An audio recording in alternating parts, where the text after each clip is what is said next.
It happened on a Friday, 3rd of April, 2026. An F-15E Strike Eagle, one of the most advanced strike aircraft in the United States Air Force, was on a combat mission over southwest Iran, part of Operation Epic Fury. One of over 12,000 flights the US had conducted since the war began on February 28th. Then, Iran's air defenses, the ones the Pentagon had declared 80% destroyed, found it.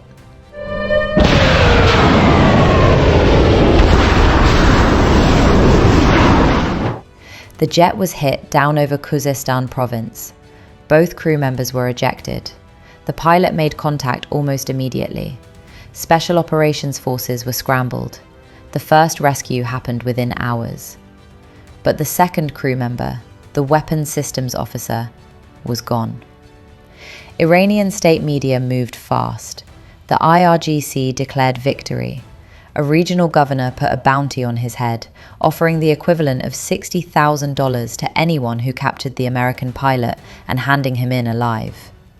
A commonly used tactic of the IRGC, hostage negotiation. Iranian forces flooded the mountains of southwest Iran, hunting. For the next 72 hours, the entire weight of the United States military and intelligence apparatus was focused on a single man, alone, wounded, hidden somewhere in the mountains of Iran. This is the story of what happened, and why it changes everything about how this war ends. To understand why this mattered so much, you have to understand what the US military had been saying publicly in the days before it happened. On April 1st, just 2 days before the F-15 went down, Trump addressed the nation.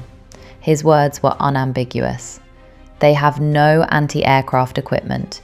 Their radar is 100% annihilated. We are unstoppable as a military force. They have no anti-aircraft equipment. Their radar is 100% annihilated. We are unstoppable as a military force. Then, Iran shot down 2 US aircraft in the same day. On April 3rd, an F-15E Strike Eagle was shot down by Iranian air defense fire over Iranian territory. In a separate operation the same day, an A-10C Thunderbolt, sent to support the search and rescue mission for the F-15 crew, was also struck by Iranian fire. An E-3G Sentry AWACS early warning aircraft had already been destroyed on the ground at Prince Sultan Air Base in Saudi Arabia during a previous Iranian attack. 3 US aircraft, 1 day. How? The US had spent a month pounding Iran's air defenses, 80% destroyed according to official assessments. So how does a country with, in Trump's own words, no anti-aircraft equipment manage to down an advanced strike fighter and an attack aircraft in the same afternoon? The answer is uncomfortable. After more than a month of fighting, assessments indicated that Iran's missile capabilities had been significantly degraded but remained intact in part, with only a portion of its arsenal confirmed destroyed. A substantial number of launchers and stockpiled missiles was still believed to be operational, despite sustained US and Israeli strikes. The 80% figure was real, but the remaining 20% was enough. Iran had adapted, dispersed, concealed. The IRGC had moved surviving systems into rugged terrain, exactly the kind of mountainous southwest Iran where the F-15 was flying. And when the moment came, they used what they had left. The downing of the F-15E marked the first time a US fighter jet had been shot down in combat in over 20 years. The last time was Baghdad, 2003. A generation of American pilots had flown combat missions without ever facing this scenario. Now it had happened, and the weapons systems officer was somewhere in the mountains, alive, for now. Here is what we know about what happened next, and it reads like something from a film, except it isn't. The weapons systems officer was wounded after ejecting from the aircraft, but could still walk. He evaded capture in the mountains for more than a day as IRGC forces raced to find him. At one point, he scaled the rugged terrain to a ridgeline 7,000 feet above sea level, equipped with little more than a pistol, a communication device, and a tracking beacon. Think about that. Wounded, alone, in one of the most hostile environments on Earth, with Iranian forces below him and the entire IRGC bounty apparatus working against him. And he kept moving. Meanwhile, the United States was working every angle. The US military's Air Force pararescuemen, dedicated specifically to combat search and rescue, were operating with aviation packages designed for exactly this scenario. The missing officer would have had first aid gear and training in how to administer self-care while injured, but finding him was the problem. That is where the CIA came in, and what happened next is the part the IRGC never saw coming. Prior to locating the weapons systems officer, the CIA launched a deception campaign by spreading word inside Iran that US forces had already found him and were attempting a ground exfiltration. While Iranian forces were confused and redirected by false intelligence, the CIA used what it described as unique capabilities to search for him. The official statement from the administration put it this way: "This was the ultimate needle in a haystack. But in this case, it was a brave American soul inside a mountain crevice, invisible but for CIA's capabilities." On Friday, the first rescue attempt had already shown how dangerous this was. During the initial recovery of the pilot, Iran struck a US Black Hawk helicopter, wounding crew members, but it was able to fly on. An A-10 Warthog that was part of that search mission took fire and was damaged. Its pilot flew the stricken aircraft out of Iranian airspace before ejecting safely over the Persian Gulf. The US had already paid a price trying to get the first man out. Now they were going back in for the second. MQ-9 Reaper drones protected the crew member by striking Iranian military personnel believed to be a threat who got within 3 kilometers of the airman's position. Drones, Special Operations Commandos, CIA deception. 7 hours of operations over Iranian territory, in daylight, with air cover dropping bombs to clear the area. Then, early on the morning of April 5th, US forces safely rescued the second F-15E crew member from deep inside the mountains of Iran. Trump called it an Easter miracle.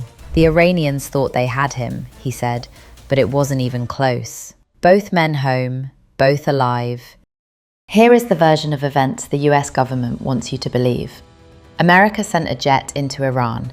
Iran got lucky and shot it down. The US executed a flawless rescue. Everyone came home. Victory. And in the narrow sense, that is true. But zoom out and the picture looks very different. Iran's successful downing of the US jet came despite repeated claims from Defense Secretary Pete Hegseth and other officials that the US had achieved dominance of the Iranian skies. Trump had said there was not a thing Iran could do to stop potential strikes on oil infrastructure. Then Iran shot down an F-15, damaged a Black Hawk, took out an A-10, and had the entire United States military scrambling for 72 hours over one man in the mountains. And while that was happening, the Strait of Hormuz remained closed. Iran's IRGC said it had targeted fuel and petrochemical facilities in countries including Bahrain, Kuwait, and the United Arab Emirates. The UAE said its air defenses engaged 23 ballistic missiles and 56 drones from Iran in a single day.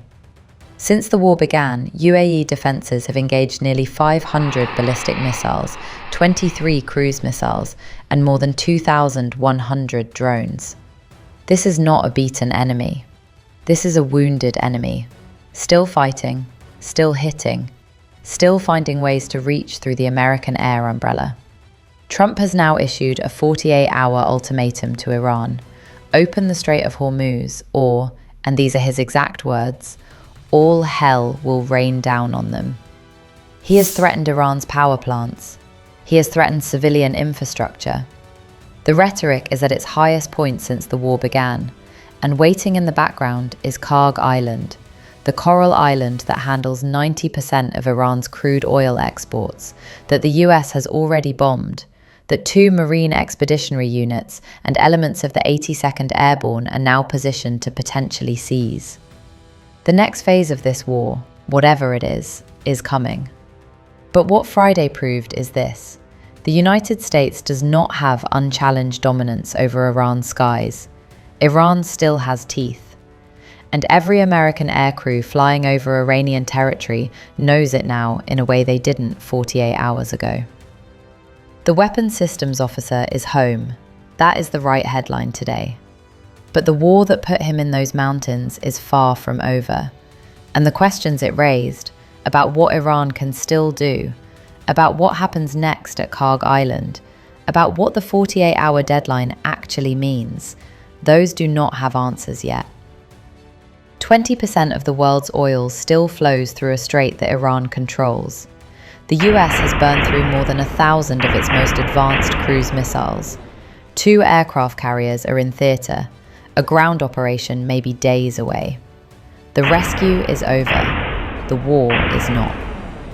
What happens next at the Strait of Hormuz, and whether Trump's 48-hour ultimatum leads to a deal or the most dangerous escalation yet, we will cover in our next video. If you want to understand what a Karg Island invasion actually looks like, the Marines, the mines, the oil infrastructure, and why it could trigger a global economic shockwave, that is coming next. Subscribe so you don't miss it.